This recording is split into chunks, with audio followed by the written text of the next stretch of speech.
Mazmur 22 ayatnya yang keempat. Padahal engkaulah yang kudus yang bersemayam di atas puji-pujian orang Israel. Bayangkan ayat ini, renungkan baik-baik. Tuhan bersemayam atau Tuhan bertakhta di atas puji-pujian orang Israel. Bagaimana kalau saya katakan Tuhan bersemayam, Tuhan bertakhta di atas puji-pujian orang percaya? Saya percaya akan terjadi mujizat, perkara-perkara hebat, perkara-perkara ajaib. Anda akan mengalami kemenangan, mengalami terobosan, mengalami jalan keluar. Kehidupan manusia itu tidak hanya bisa terpuaskan dengan pemenuhan fisik saja, atau pemenuhan di jiwa saja. Tapi saudara dan saya juga harus mengalami yang namanya pemenuhan, terpuaskan secara rohani.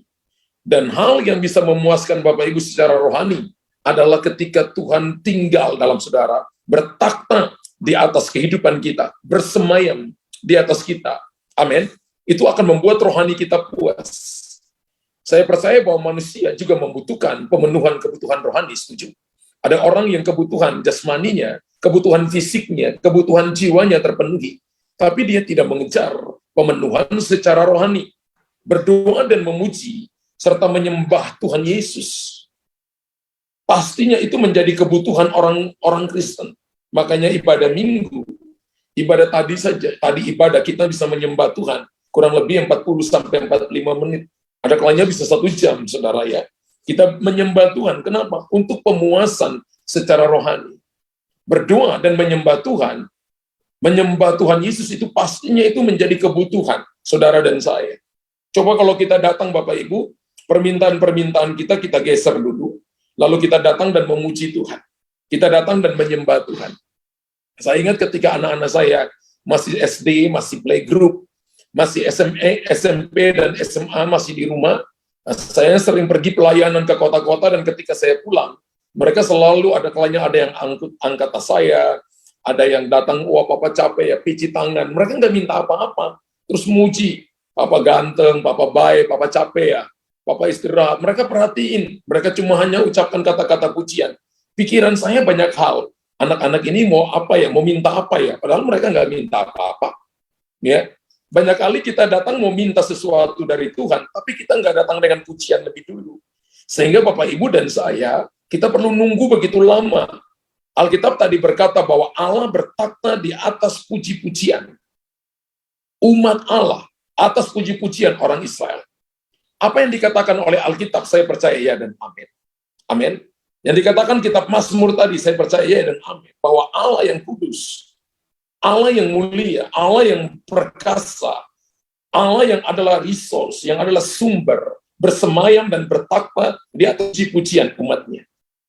Ketika Bapak Ibu datang dan menyembah Tuhan, lebih daripada banyak permintaan kita, maka Bapak Ibu akan melihat bahwa kebutuhan, persoalan, masalah rohani kita terpuaskan oleh Tuhan. Ketika umat Tuhan memuji Dia, lewat pujian, lewat penyembahan, pujian dan penyembahan itu harus menjadi lifestyle, sebuah gaya hidup yang harus saudara dan saya dorong, harus saudara dan saya fokus, harus saudara dan saya latih terus. Pujian, penyembahan, firman Tuhan berkata bahwa pada saat yang sama Tuhan bertakhta di atas puji-pujian, di atas penyembahan umat Tuhan. Bisa bayangkan enggak kalau Tuhan bertakhta, bahwa kehadiran Tuhan pasti membawa suatu dampak yang luar biasa. Amin. Ketika Tuhan bertakhta, ketika Tuhan hadir di atas puji-pujian umat Allah, maka kehadirannya membawa mujizat, membawa jawaban, membawa terobosan, membawa damai sejahtera, membawa kekuatan. Coba Bapak Ibu kembali renungkan peristiwa 2000 tahun yang lalu, saat di mana Yesus berada, ditandai dengan pernyataan mujizat. Yesus selalu melakukan mujizat dalam berbagai-bagai perbuatan ajaib yang Tuhan lakukan. Banyak orang sakit, banyak orang cacat, banyak orang buta, banyak orang kusta, banyak orang timpang. Bahkan dikatakan begini, mereka yang buta sejak lahir, mereka yang timpang sejak lahir, mereka yang kerasukan setan, dan lain sebagainya. Mereka mengalami kesembuhan dan mujizat pemulihan saat berjumpa dengan Tuhan. Yesus hadir sebagai Tuhan 100%, tapi juga sebagai manusia 100%. Pada saat itu dia hanya ada di Timur Tengah, yang ada di kota yang namanya Yerusalem, Israel, Yudea, dan sebagainya. Tapi sekarang ini, dia omnipresence, dia maha hadir. Ketika kita bertakhta, ketika kita memuji dia, maka dia bertakhta di atas puji-pujian umatnya. Beberapa kali ketika saya diminta untuk melayani orang kesurupan, kelepasan, deliverance, beberapa kali diusir-usir setan. Belum keluar juga setannya. Dan Roh Kudus bilang begini, pakai gitar kecilmu, mulai nyanyi. Kamu nggak usah usir, kamu puji aku saja. Dan kamu akan melihat orang itu akan dibebaskan oleh Tuhan. Dalam pujian dan penyembahan, ada kuasa kelepasan. Dalam pujian penyembahan, ada mujizat yang akan terjadi. Melahirkan mujizat. Dan saya ingat ketika saya mulai main gitar, dalam nama Yesus, ada kemenangan. Dalam nama Yesus, iblis dikalahkan. Dari mulut orang yang kesurupan itu, dia berteriak begini, iya saya keluar, roh jahatnya nggak keluar, panas, bisa begitu. Ya, bisa teriak saudara, saya terus nyanyi sampai roh jahatnya keluar. Kenapa? Karena saya percaya, Alkitab ajarkan bahwa Allah bertakhta di atas puji-pujian umatnya. Sayangnya saudara, ada sebagian orang Kristen yang beranggapan bahwa semua peristiwa yang terjadi, orang sakit disembuhkan, orang cacat, orang buta dipulihkan oleh Tuhan, mereka lihat, mereka berjalan, orang yang mati dibangkitkan, itu hanya terjadi pada masa lampau. No, mujizat masih terjadi sampai hari ini. Padahal perjumpaan dengan Tuhan masih bisa dialami zaman ini. Amin.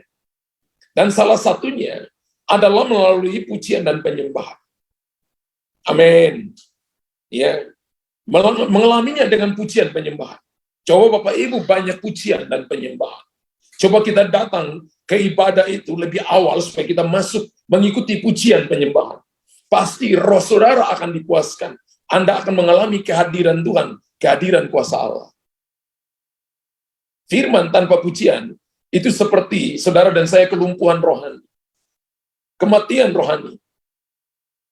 Tapi pujian tanpa firman pun, itu seperti saudara mengalami yang namanya kelumpuhan rohani. Tapi suatu takaran firman yang dipadatkan, suatu takaran pujian penyembahan yang dipadatkan, dan itu digoncangkan keluar, akan melahirkan kuasa Allah. Haleluya.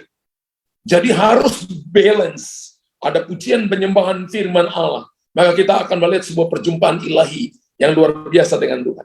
Ketika umat Tuhan menyembah dia, maka ada kuasa Allah yang dilepaskan dari surga. Bapak Ibu tulis, ketika saya menyembah Tuhan, maka ada kuasa Allah yang dilepaskan dari surga. Berapa banyak daripada kita yang ingin melihat kuasa Allah dilepaskan dari surga?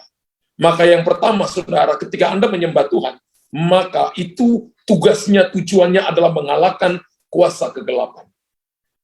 Dalam Mazmur 146, maksud saya Mazmur 149, ayat 6 sampai ayat 9.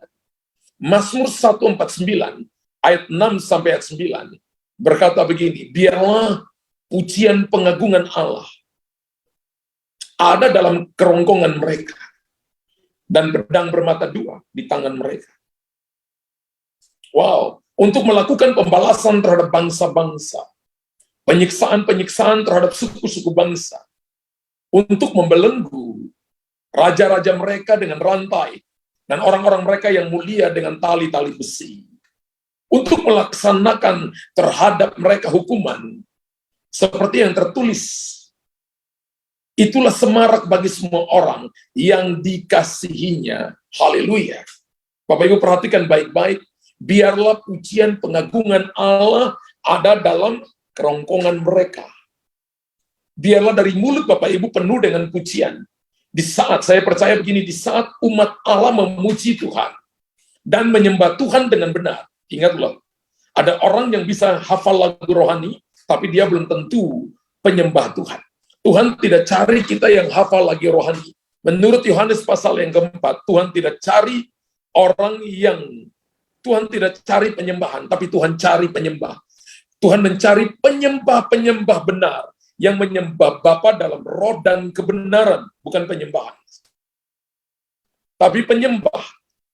Tuhan mau kita jadi penyembah. Amin. Penyembah itu adalah orang yang datang menyembah karena dia mengalami kuasa Allah. Karena dia tahu bahwa Tuhan adalah Tuhan yang berdaulat, Tuhan yang berkuasa, bahwa dia layak untuk disembah. Makanya tadi saya katakan di saat umat Allah memuji menyembah Tuhan dengan benar, firman Tuhan berkata bahwa pada saat yang sama pula kita membelenggu, melumpuhkan kuasa-kuasa kegelapan. Firman Allah berkata, biarlah pujian pengagungan Allah ada di kerongkongan mereka, dan pedang bermata dua di tangan mereka. Untuk apa? Untuk membelenggu raja-raja mereka dengan rantai. Dan suku-suku bangsa yang dikatakan dalam Mazmur 149 ayat 6-9 ini bukanlah manusia biasa. Ini bicara tentang penghulu-penghulu, roh-roh jahat di udara, iblis, dan antek-anteknya yang datang menyerang orang percaya. Dan Alkitab katakan gini, mengalahkan mereka dengan pujian. Pujian yang ada dalam tenggorokan mereka, dalam kerongkongan mereka, dan pedang bermata dua di tangan mereka, itu mengalahkan tipu daya setan. Ingat Bapak Ibu, Mazmur 149 ayat 6-9 ini, suku-suku bangsa yang dimaksudkan dalam ayat di atas bukanlah manusia biasa. Mereka adalah penghulu-penghulu kegelapan. Mereka adalah roh-roh jahat. Mereka adalah utusan-utusan iblis yang datang untuk mengganggu orang percaya. Dan untuk menghadapi mereka, tidak dibutuhkan senjata-senjata secara fisik. Tapi Alkitab katakan kita pakai salah satu senjata rohani yang powerful, dan itu adalah pujian, penyembahan. Amin. Ini merupakan senjata rohani. Jadi ketika Bapak Ibu suka memuji Tuhan, Bapak Ibu itu sedang mensterilkan keluarga Bapak Ibu daripada tipu daya setan. Ketika kita suka menyembah Tuhan di dalam jemaat, maka saudara dan saya sedang membuat Allah bertakhta, mensterilkan tempat itu untuk hadirat Allah termanifestasi. Amin. Dalam 2 Korintus pasal 10 ayat yang keempat berkata, karena senjata kami dalam peperangan bukanlah senjata duniawi. Betul? Melainkan senjata yang diperlengkapi dengan kuasa Allah, yang sanggup untuk meruntuhkan benteng-benteng. Wow!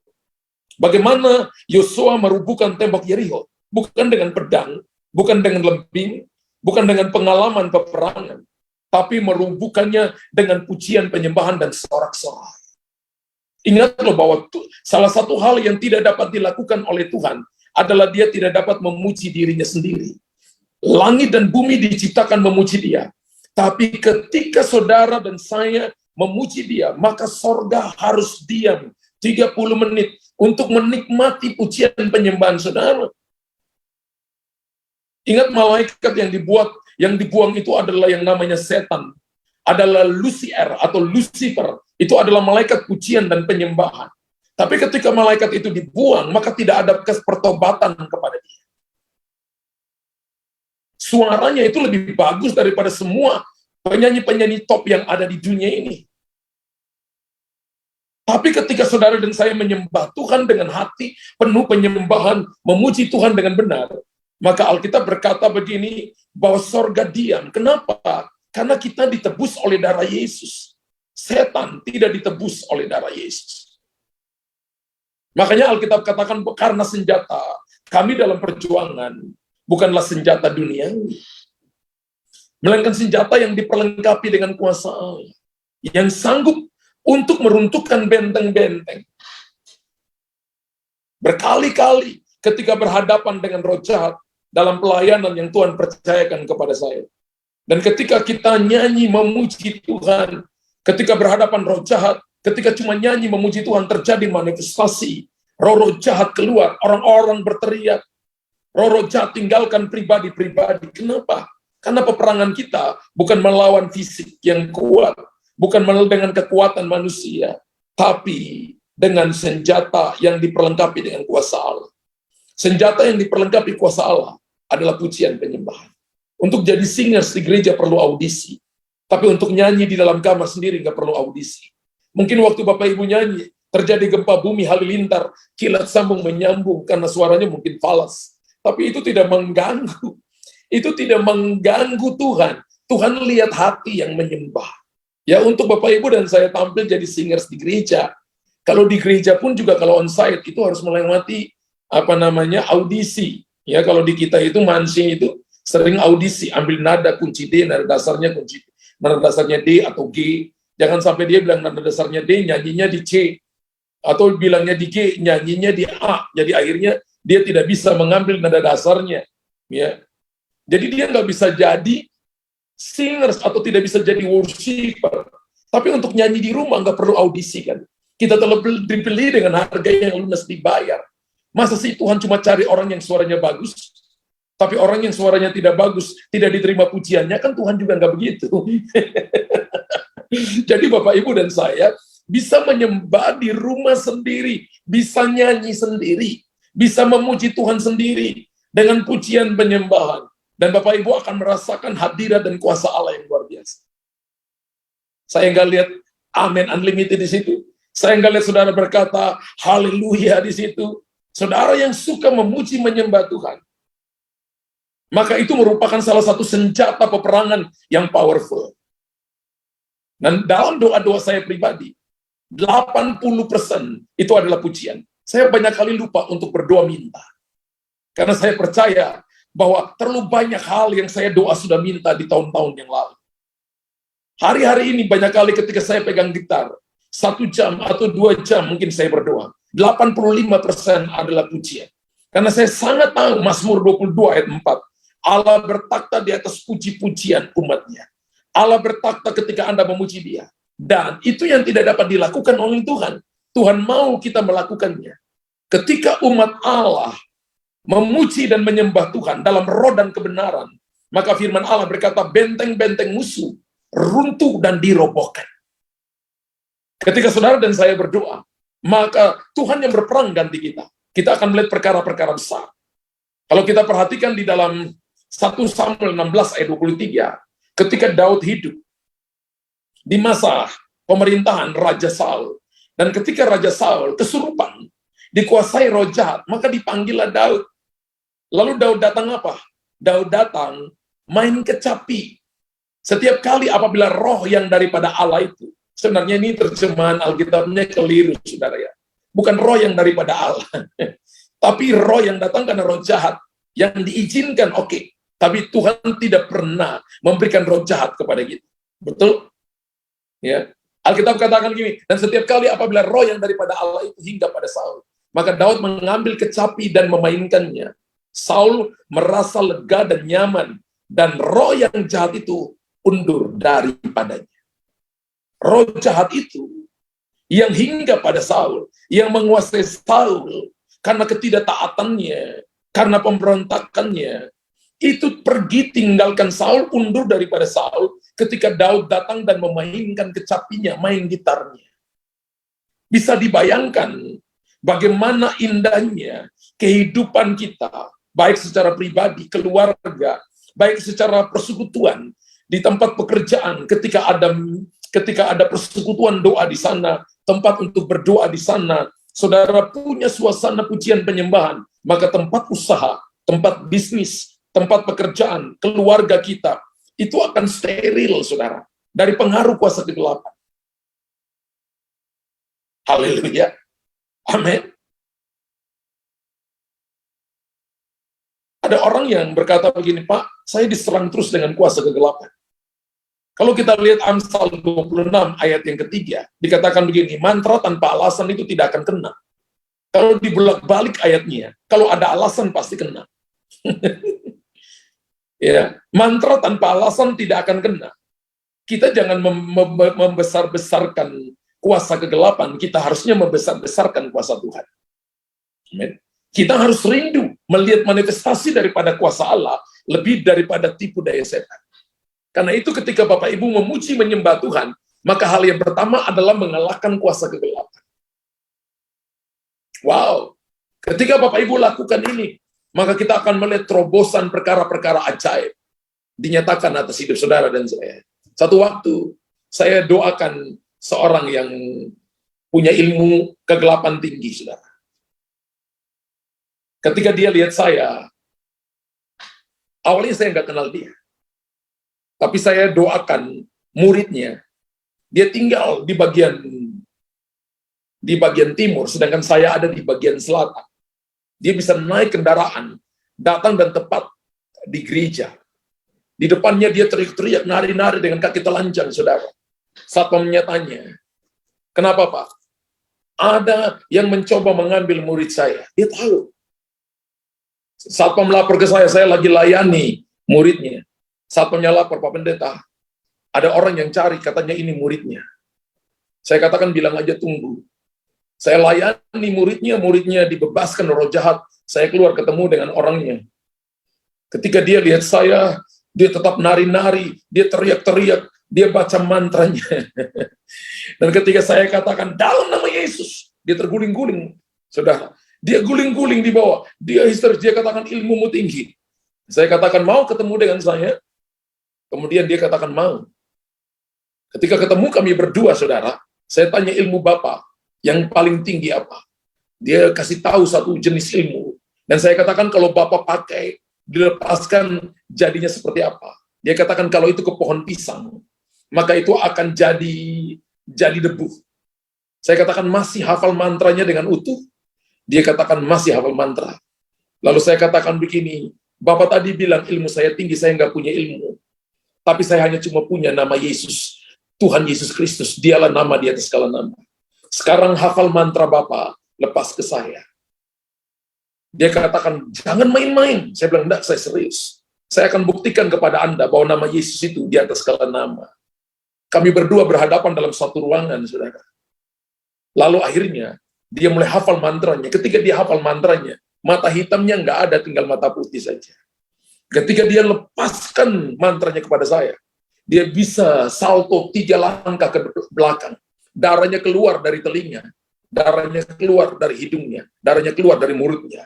Dia berjalan, suaranya seperti suara, ada kalanya suara singa, ada kalanya suara naga. Bapak Ibu pernah dengar suara naga?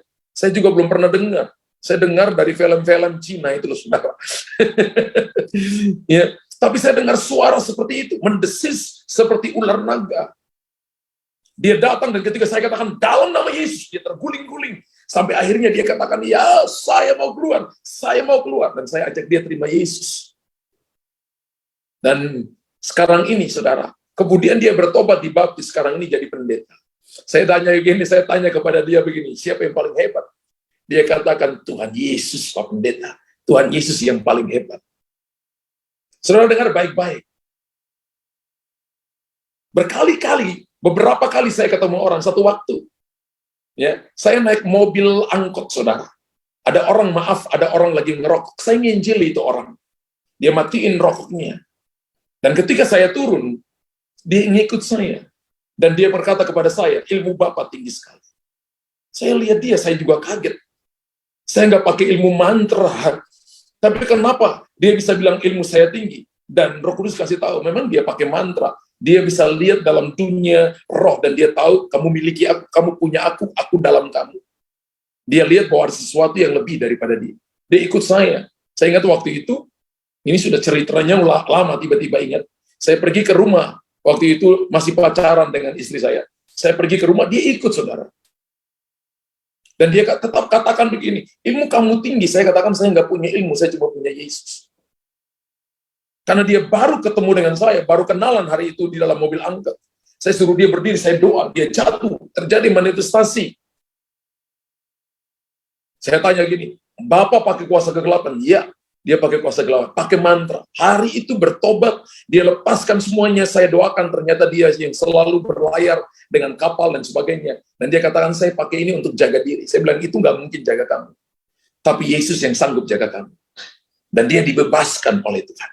Ketika Anda dan saya suka menyembah Tuhan, maka area di mana Anda tinggal steril, pribadimu steril, keluargamu steril, tempat usahamu steril, ketika Anda punya yang namanya lifestyle pujian penyembah untuk mengalahkan kuasa kegelapan. Dan saudara tahu bahwa ini menyenangkan Tuhan, dan Tuhan pakai pujian penyembahan menjadi tongkat. Kitab Mazmur berkata begini, bahwa Yehuda adalah tongkat kerajaan. Yehuda tongkat kerajaan. Arti nama Yehuda artinya praise, pujian. Ketika Bapak Ibu suka menyembah Tuhan, maka pujian di tangan Tuhan itu jadi senjata, jadi tongkat untuk menghalau musuh, untuk mengalahkan musuh.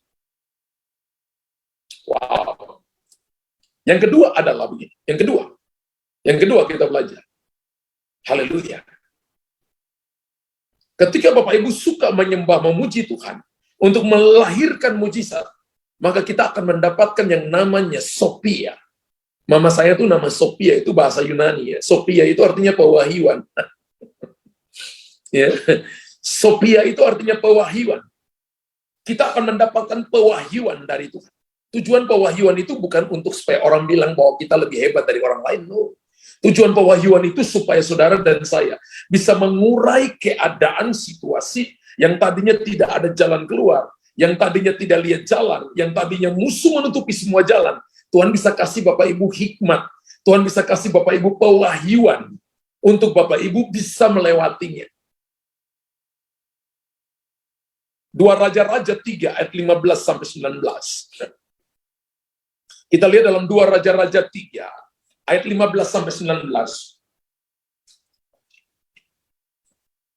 Maka sekarang jemputlah bagiku seorang pemetik kecapi. Pada waktu pemetik kecapi itu bermain kecapi, maka kekuasaan Tuhan meliputi dia. Ini Elia minta, saudara. Ketika Israel mau pergi berperang, Elia minta begini, adakah seorang nabi di sini? Dan ketika ditemukan seorang nabi, maka nabi itu namanya Elia. Elia berkata begini, jemputlah bagiku seorang pemetik kecapi yang pintar main gitar. Ya, ketika dia sedang main gitar, kekuasaan Tuhan meliputi dia. Maka berkatalah, iya, beginilah firman Tuhan, biarlah di lembah itu dibuat parit-parit. Israel sedang dikepung, saudara, dibuat parit-parit. Sebab beginilah firman Tuhan, kamu tidak akan mendapat angin dan hujan, namun lembah ini akan penuh dengan air. Sehingga kamu serta ternak sembelihan dan hewan pengangkut dapat minum. Ayat 18 berkata, dan itu pun adalah perkara ringan di mata Tuhan. Ketika Anda suka menyembah Tuhan, maka Anda akan diberikan wisdom, pewahyuan, untuk masalah yang besar akan jadi ringan.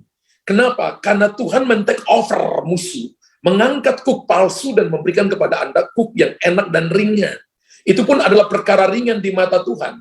Juga orang Moab akan diserahkan ke dalam tanganmu. Moab gambaran kedagingan, gambaran iri hati dan dengki.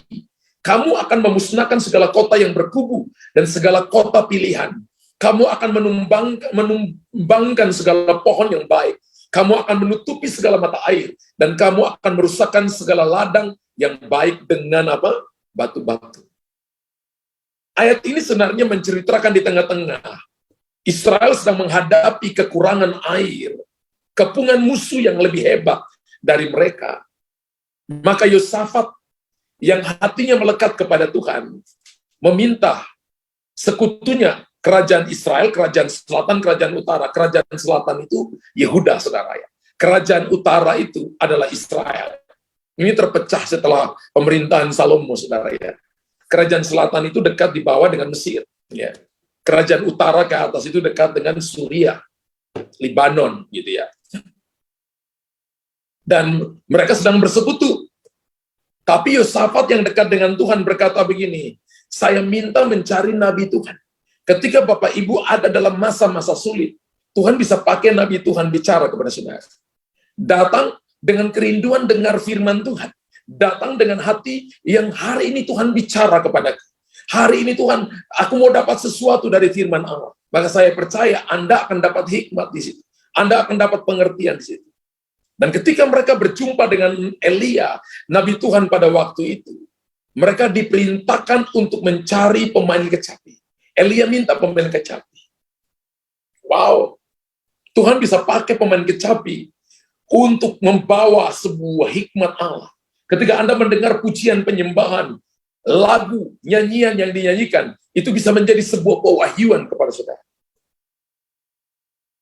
Dan tujuannya adalah untuk mempersembahkan pujian penyembahan kepada Tuhan. Dan heran ketika pemain kecapi itu memainkan kecapinya, penyembahannya, maka pewahyuan Allah turun. Dan lewat pewahyuan itu turun, mereka mendapat petunjuk bagaimana bisa memenangkan, bisa mengurai kesulitan, bisa menang atas keadaan yang mereka hadapi. Haleluya. Alkitab katakan itu perkara ringan bagi Tuhan.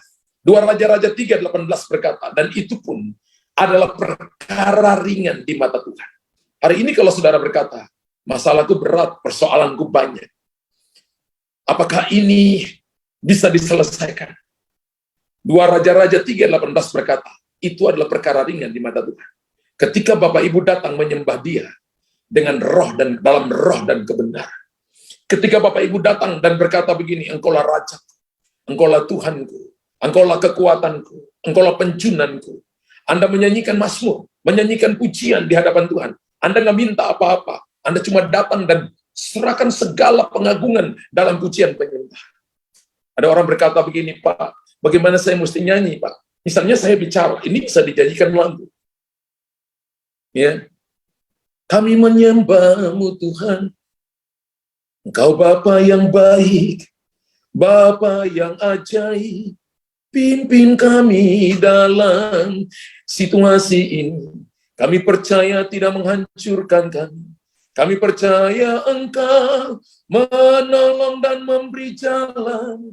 Pasti ya dan amin. Itu Bapak Ibu bermazmur bagi Dia.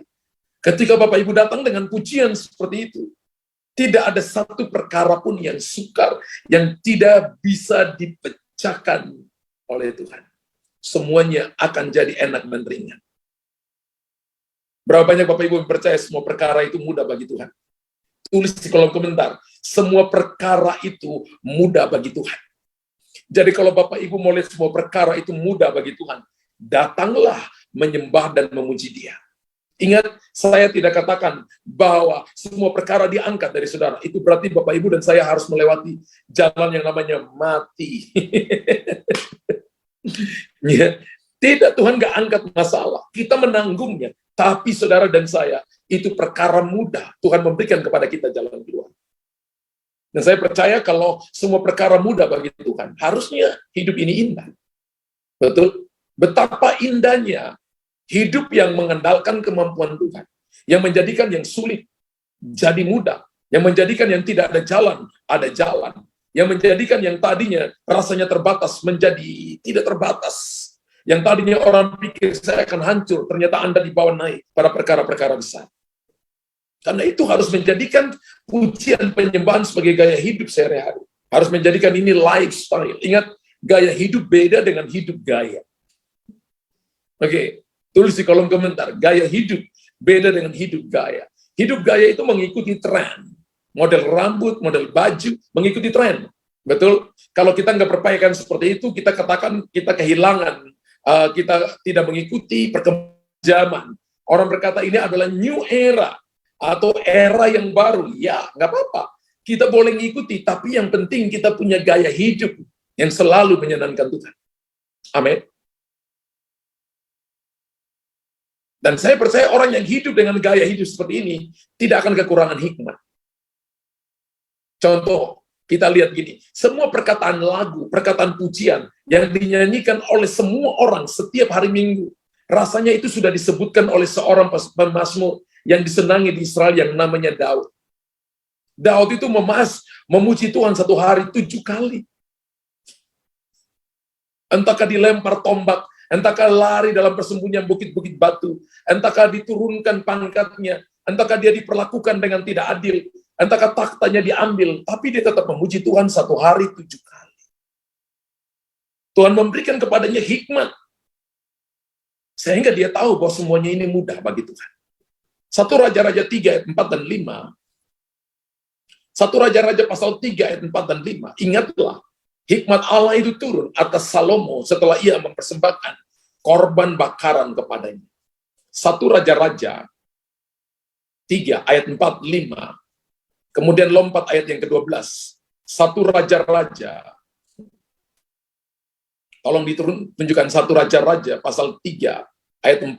Pada suatu hari raja pergi ke Gibeon untuk mempersembahkan korban. Berarti dalam persembahan itu ada doa pujian penyembahan. Sebab disitulah bukit pengorbanan yang paling besar. Berapa banyak yang dipersembahkan? 1000 korban bakaran. Gambaran tentang tahun milenium. 1000 tahun. Dipersembahkan Salomo di atas mezbah itu. Ayat yang kelima. Nanti lompat ayat 12. Di Gibeon itu Tuhan menampakkan diri kepada Salomo dalam mimpi pada waktu malam. Berfirmanlah Allah. Kapan Salomo dapat hikmatnya? Harus kita mulai, jangan minta hikmatnya dulu. Tapi saudara harus mulai dengan pujian penyembahan dulu. Suka ibadah dulu. Mintalah apa yang hendak kuberikan kepada. Kalau ayat 12 berkata begini. Maka sesungguhnya aku melakukan sesuai dengan permintaanmu. Sesungguhnya aku memberikan kepadamu hati yang penuh hikmat dan pengertian. Sehingga sebelum engkau tidak ada seorang pun seperti engkau. Dan sesudah engkau takkan bangkit seorang pun seperti engkau. Wow. Salomo memulai dengan pujian penyembahan. Malamnya dalam mimpi Tuhan bicara kepada dia. Bahwa Tuhan tanya, kamu minta apa? Apa minta nyawa musuhmu? Minta kekayaan besar? Atau minta nama baik? Atau apapun? Salomo berkata, berikan kepada aku hikmat. Sebab umat ini sangat besar. Aku masih muda, aku tidak bisa memimpin mereka. Berikan aku hikmat. Dan Tuhan berkata begini, karena engkau minta hikmat, maka akan tambahkan kekayaan. Dan selama hidupmu tidak akan pernah ada yang bangkit seperti engkau. Sesudah engkau, bahkan sebelum engkau tidak akan pernah bangkit seperti engkau. Wow. Pujian dan penyembahan adalah sebuah persembahan yang sangat memperkenankan, sangat menyukakan hati Tuhan. Bayangkan kalau Bapak Ibu tahu suamimu suka sesuatu, istrimu suka sesuatu, dan Anda bawa pulang itu, berikan kepada dia. Ada suami yang sukanya hal-hal yang mewah, mobil, rumah. Ada istri yang suka hal-hal mewah. Tapi ada juga suami yang suka hal-hal sederhana. Ada istri yang suka hal-hal sederhana. Istri saya itu sukanya Silver Queen. Ya. Yang kedua itu makanannya itu gogos. Saya ingat kita berdua kalau pacaran dulu. Saya kalau datang ke rumahnya itu bawa gogos. Ya. Senangnya luar biasa. Sama kalau kita pergi ke toko roti, bukan roti yang dicari, gogosnya yang dicari. Ya. Tiap hari pun boleh, tapi saya nggak suka. Tapi kalau istri saya karena suka, saya beli. Ya, kalau minta 1, saya beli 5. Kalau minta 5, nggak tahu lagi berapa. Cuma yang beli ada expire-nya ya. Lihat holding time-nya, jatuh holding time-nya kapan. Tapi kepada orang yang kita kasih, yang kita cintai, kita selalu akan memberi yang terbaik. Karena kita tahu bahwa dia suka. Nah, kalau kita tahu Tuhan suka, Tuhan tidak bisa melakukan itu. Maka Tuhan mau saudara dan saya memberikannya pujian, penyembahan kepada dia. Pujian dan penyembahan adalah sebuah persembahan yang sangat disukai oleh Tuhan. Yang sangat-sangat memperkenankan hati Tuhan. Menyentuh hati Tuhan. Makanya kenapa Daud disebut orang yang berkenan kepada Tuhan. Karena suka menyembah Tuhan. Saya doa supaya jemaat ini adalah jemaat yang suka menyembah Tuhan. Saya doa jemaat ini adalah jemaat yang suka memuji Tuhan. Amin. Bapak Ibu tulis, mulai hari ini saya mau latih diriku suka menyembah dan memuji Tuhan. Makanya Bapak Ibu kalau penyembahan, kalau lihat worship leader, para singers, lagi memuji menyembah Tuhan, belajar angkat tangan, belajar menyembah Tuhan, belajar bertepuk tangan, belajar bersorak-sorai. Kalau teriak di rumah kan nggak apa-apa. Ya, nanti suaminya bilang sayang, suaranya pelan-pelan, atau istrinya bilang kepada suami sayang, suaranya pelan-pelan. Tapi nggak apa-apa teriak. Kalau nggak ada orang, teriak yang lebih kencang. Alkitab katakan bersoraklah bagi Tuhan. Amin. Bertepuk tanganlah bagi Tuhan, menarilah bagi Tuhan. Karena itu hal yang tidak bisa dilakukan oleh Tuhan. Dan Tuhan ciptakan saudara, salah satu tujuannya adalah memuji menyembah. Bapak, Ibu, dan saya tidak cuma lakukan hari ini atau besok. Tapi kita harus lakukan 21 hari ke depan. Menjadi sebuah lifestyle. Hari ke-26 jadi lifestyle. 90 hari ke depan itu jadi sebuah gaya hidup saudara dan saya.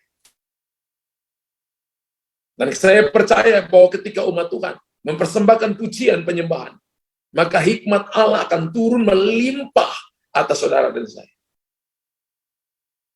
Saudara suka baca firman, suka memperkatakan firman, ayo sekarang tambah suka memuji menyembah Tuhan. Yang biasanya memuji menyembah Tuhan cuma 15 menit, sekarang jadi 30 menit. Yang 30 menit jadi 1 jam. Yang 1 jam jadi 2 jam. Berarti kalau jadi 2 jam, jangan bangun kesiangan. Sudah waktunya pergi kerja, bangun subuh-subuh. Kita punya ada mujizat pagi. Itu waktunya kita menyembah Tuhan. 30-40 menit. Datang angkat tangan bagi dia. Menyembah Tuhan. Datang dan lihat, Tuhan lihat hati saya. Anda akan dikasih hikmat oleh Tuhan. Pengertian oleh Tuhan. Yang ketiga adalah, Tuhan yang berperang menggantikan kita. Ketika Bapak Ibu suka memuji menyembah Tuhan, ingat bahwa pada waktu itu, bukan lagi peperanganmu. Ketika Anda suka berdoa, suka menyembah Tuhan, maka Anda sedang memberikan seluruh hidupmu, seluruh masalahmu dalam tangan Tuhan, bahwa Dia yang mengambil komando, Dia yang berperang ganti kita. Kalau saya perhatikan 2 Tawari 20 ayat 21-22. Bukan 2 raja-raja, 2 Tawari 20, 21-22. Setelah ia berunding dengan rakyat, ayat 20 dulu. Ia mengangkat orang-orang yang akan menyanyikan nyanyian untuk Tuhan dan memuji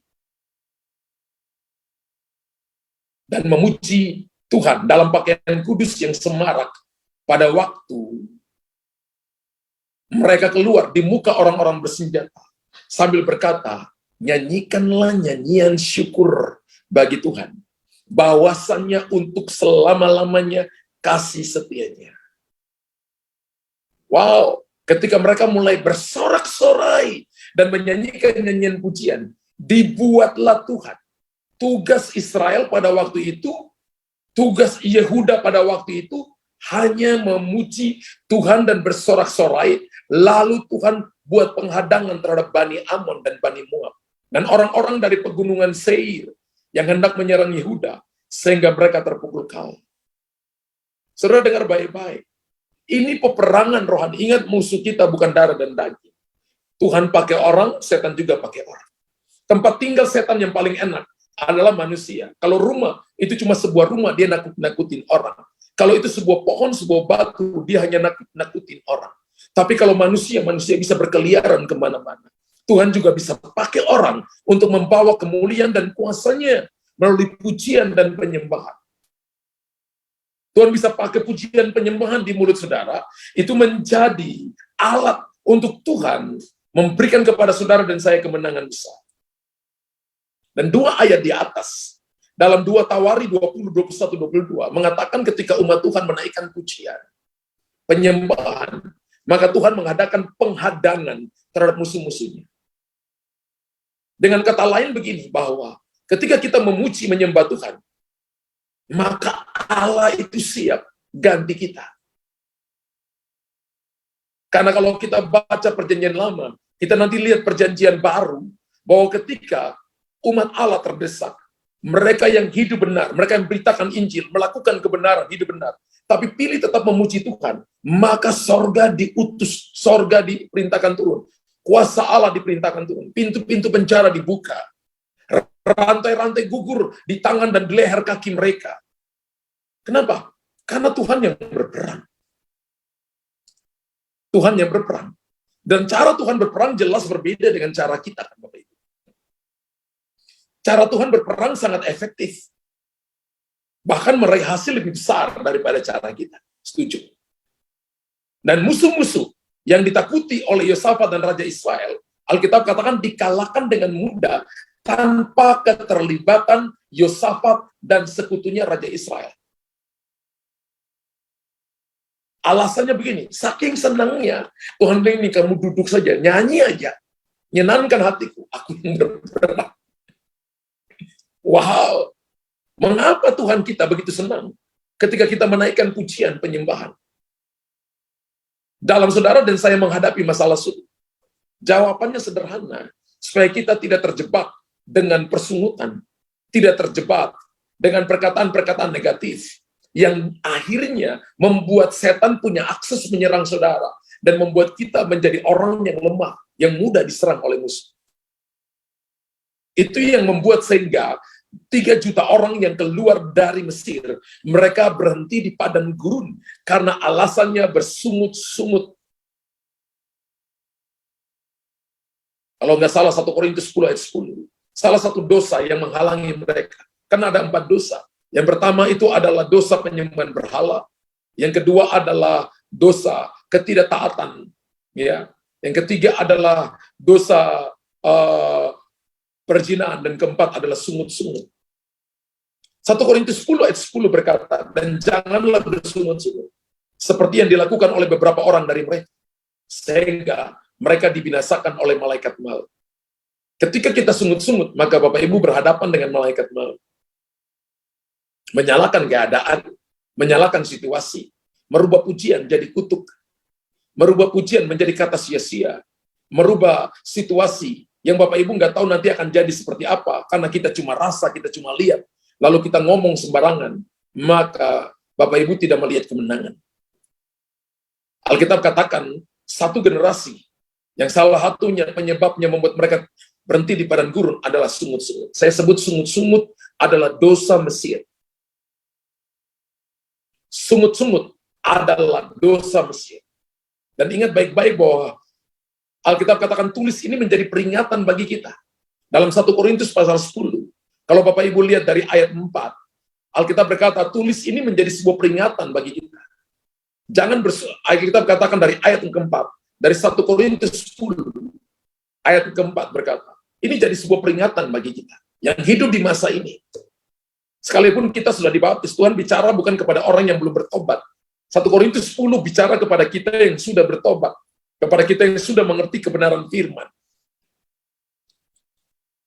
Dan mereka minum minuman rohani yang sama, sebab mereka minum dari batu karang rohani yang mengikuti mereka, dan batu karang itu ialah Kristus. Mereka dapat supply, tidak lapar, mereka tidak mati karena kekurangan makanan, mereka tidak mati karena Tuhan tidak lindungi mereka, tapi mereka mati karena mereka tidak merubah hati mereka.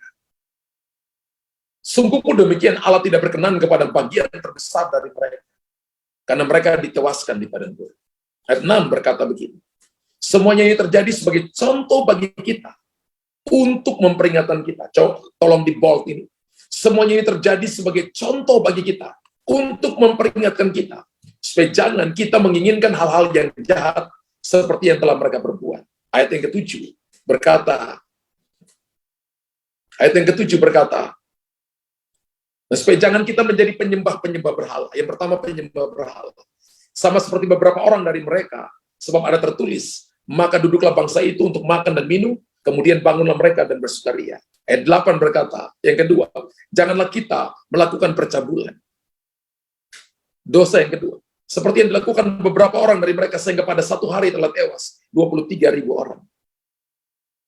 Penyembahan berhala, percabulan, jangan kita mencobai Tuhan. Yang ketiga, jangan mencobai Tuhan dengan mencobai hamba-hamba Tuhan. Musa berkata, kamu telah mencobai Tuhan. Seperti yang dilakukan oleh beberapa orang dari mereka, sehingga mereka mati di pagut ular. Dan dosa yang keempat adalah sungut-sungut, dan jangan bersungut-sungut. Seperti yang dilakukan oleh beberapa orang dari mereka, sehingga mereka dibinasakan oleh malaikat maut. Hidup ini adalah tentang ujian. Dan waktu adalah ujian yang tidak pernah usang. Benar? Lamanya ujian yang dihadapi, contoh oleh Ayub, amat ditentukan oleh sikap hati dan perkataannya. Ketika Bapak Ibu sedang alami keadaan yang sulit, keadaan yang tidak menyenangkan, Alkitab katakan, kasih contoh jangan berkata-kata keluar dari mulut, dalam hati saja, di atas tempat tidur. Artinya jangan pergi gosip. Nggak boleh ada orang yang tahu. Daud mengucapkan itu kepada Tuhan. Memang tidak mudah menghadapi situasi sukar. Tidak mudah ketika harusnya kita yang hidup benar diperlakukan tidak adil. Tidak mudah ketika kita dikecewakan, memang tidak mudah. Betul.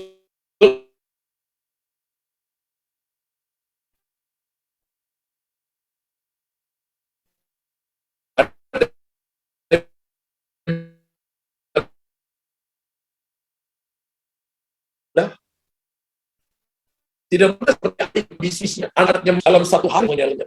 Wow, tapi mari saya berkata kepada saudara, pujian penyembahan. Kalau kita lihat Ayub pasal yang pertama ayat 20, ketika semua diambil daripada Ayub, Ayub berkata begini dengan telanjang.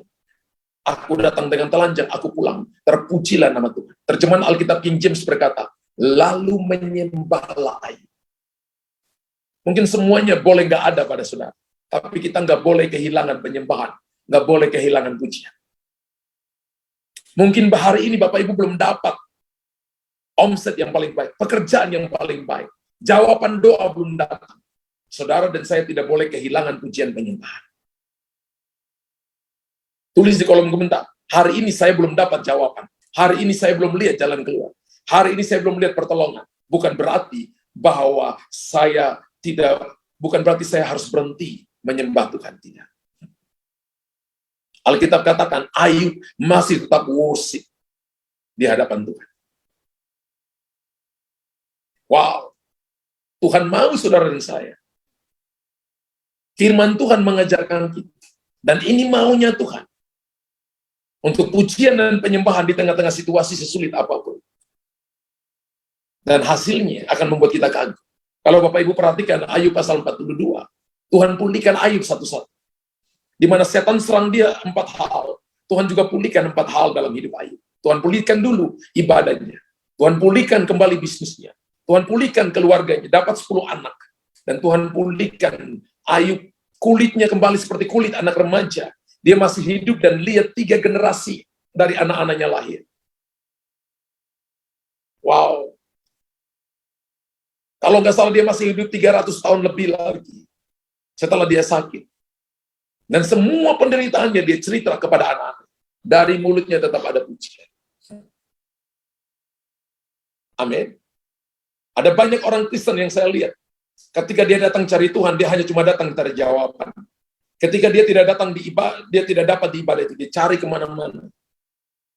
Padahal yang Tuhan mau adalah bagaimana saudara dan saya membangun pujian penyembahan. Bagaimana saudara dan saya datang dengan hati yang selalu bersuka dengan Tuhan. Kalau perhatikan orang-orang yang dipakai oleh Tuhan, mereka adalah pribadi-pribadi yang suka menyembah Tuhan, suka meninggikan Tuhan dalam segala situasi. Dan yang keempat, pujian dan penyembahan akan menjadi waktu yang tepat untuk tuaian jiwa-jiwa bagi kerajaan Allah. Jadi ketika umat Allah memuji menyembah Tuhan, sebenarnya Bapak Ibu sedang menarik jiwa-jiwa datang bagi gereja Tuhan untuk kemuliaan nama Tuhan. Amin. Kalau kita perhatikan Mazmur 40 ayat keempat berkata, Ia memberikan nyanyian baru dalam mulutku untuk memuji-muji Allah kita. Banyak orang akan melihatnya menjadi takut, lalu percaya kepada Tuhan. Saya mau tanya, ada berapa banyak keluarga kita yang belum percaya kepada Tuhan? Mungkin mereka KTP-nya Kristen, tapi belum pernah mengakui Roma pasal 10 ayat 9 dan 10. Mengaku dengan mulut, percaya dalam hati bahwa Yesus adalah Tuhan, maka engkau diselamatkan. Sebab dengan mulutmu engkau mengaku, dengan hatimu engkau percaya, maka engkau dibenarkan. Lahir secara Kristen, otomatis karena papa kita Kristen, KTP kita juga Kristen. Tapi mengaku dia sebagai Tuhan dan Juru Selamat belum tentu. Alkitab katakan, Ia memberikan nyanyian baru. Salah satunya adalah pujian penyembahan akan menjadi waktu Tuhan untuk saudara dan saya menuai tuaian jiwa-jiwa bagi kerajaan Allah. Memberikan nyanyian baru dalam mulutku untuk memuji Allah kita. Banyak orang akan melihatnya menjadi takut, lalu percaya kepada Tuhan. Ketika Bapak Ibu mengangkat tangan dan menyanyikan pujian, Hosana bagi Sang Raja, Hosana di tempat yang maha tinggi, Hosana, Hosana, Hosana bagi Dia. Ketika kita mengangkat tangan, memuji Dia, orang akan mendengarnya menjadi takut. Berapa kali saya punya pengalaman ketika saya sedang mengusir setan dan main gitar. Orang yang sedang kerasukan itu tutup telinganya rapat-rapat. Dia tidak mau dengarkan nyanyian yang saya nyanyikan. Dia tutup telinga lapat-lapat dan dia berguling sana, berguling sini. Beberapa orang mencoba melepaskan tangannya. Dia tutup kembali rapat-rapat. Saya ingat waktu itu, Roh Kudus berkata begini, suruh malaikat pegang tangannya. Singkirkan dari telinganya. Saya katakan malaikat dalam nama Yesus. Lepaskan tangannya dari telinganya. Dan seperti ada satu kekuatan yang dengan mudah melepaskan tangannya. Saya katakan malaikat ikat tangannya di depan dia. Tangannya terikat di depannya. Nyanyian lagu dan roh jahat keluar. Roh jahat katakan, saya nggak tahan, saya keluar dari tubuhnya. Padahal roh jahatnya berkata, ini tubuhku. Aku sudah tinggal di sini sudah puluhan tahun. Aku nggak mau keluar. Tapi ketika pujian datang, maka orang itu percaya kepada Tuhan. Amin. Ini merupakan dampak yang dahsyat dari pujian penyembahan. Dan ini tidak kalah pentingnya, saudara. Wow, ketika kita memiliki gaya hidup yang suka memuji menyembah Tuhan, maka kuasa Allah akan nyata dengan sangat luar biasa. Bahkan akan menarik orang-orang kepadanya lewat pujian penyembahan. Makanya gereja yang hidup adalah gereja yang suka memuji Tuhan, suka menyembah Tuhan. Bapak Ibu lihat gereja-gereja yang Tuhan pakai, besar dan sebagainya. Mereka fokus dalam pujian dan penyembahan. Mereka concern dalam pujian penyembahan. Maka Alkitab katakan itu menarik begitu banyak orang. Entah anak-anak muda, entah orang-orang tua, entah dewasa muda, para profesional, bahkan generasi-generasi silent yang di atas 70 tahun. Mereka datang dan mereka mengakui bahwa Yesus adalah Tuhan dan Juru Selamat.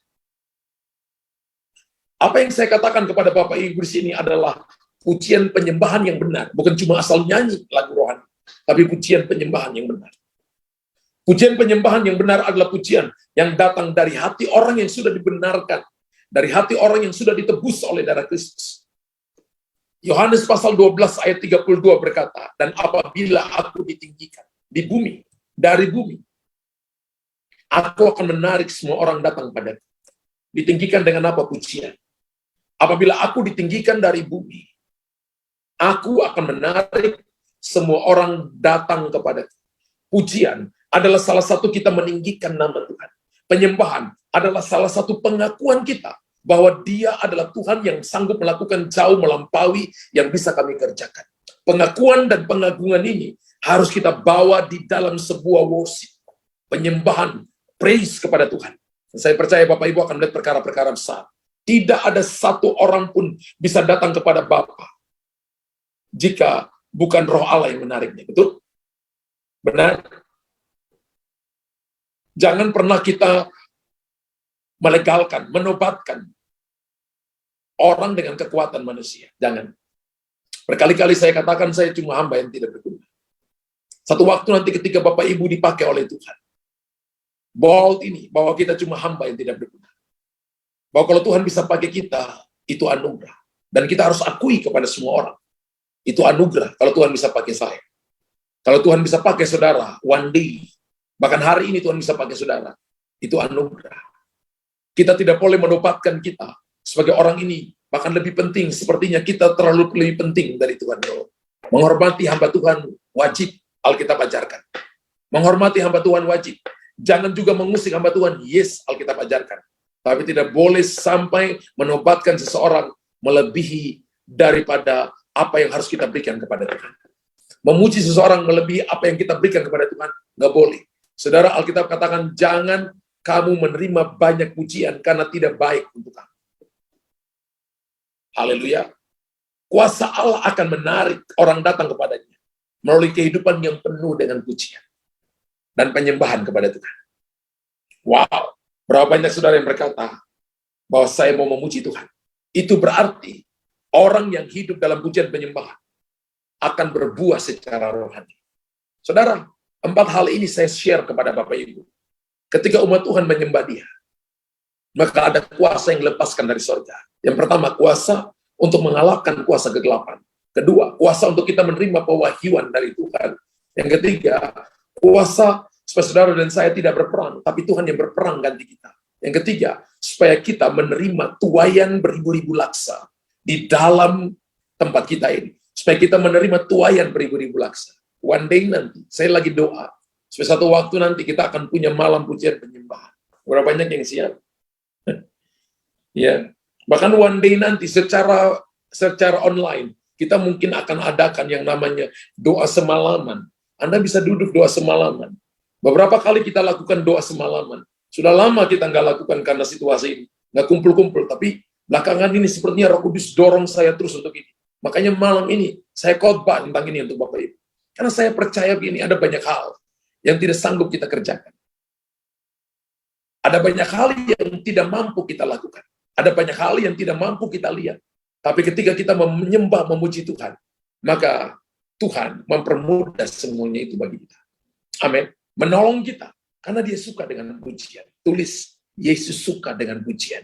Itu harus jadi prioritas saudara dan saya. Itu harus jadi prioritas kita semua. Puji Tuhan, Anda diberkati Tuhan malam ini. Tulis di kolom komentar, saya sungguh amat diberkati Tuhan.